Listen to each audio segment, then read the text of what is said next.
जाण्याआधी सगळ्या पाहुण्यांना प्रसाद आठवणीने बांधून द्या। होय दादा महाराज। दिंडीतली माणसं गेली का? उद्या पहाटे निघतील। या तू पहाटे आरतीला या, वेळेत या। होय।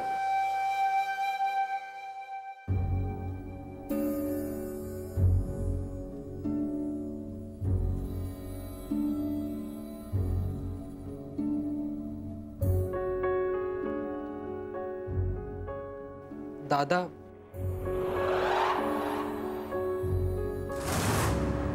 मी चुकलो। परीक्षा संपल्यावर मी लगेच निघू शकेन असं मला वाटलं होतं, पण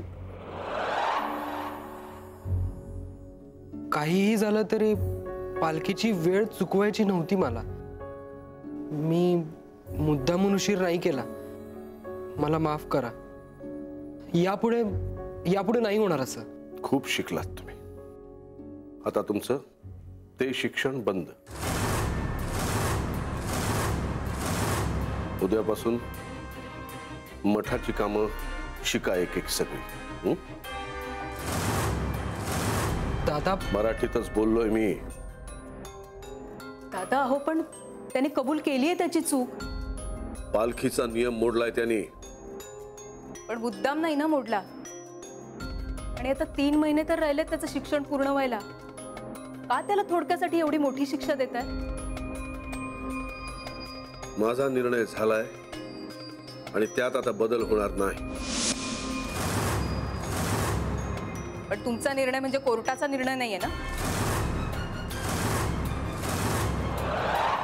रामचंद्र, उद्या सकाळी हिला हिच्या सासरी नेऊन पोचवा।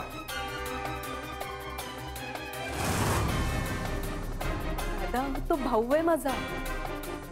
लग्न झालं म्हणजे परकी नाही झाली आहे मी। कुमोद, तिला आत घेऊन जा। वंस, दादा तुम्हाला समजत नाहीये मी काय म्हणते। वंस, तुम्ही सर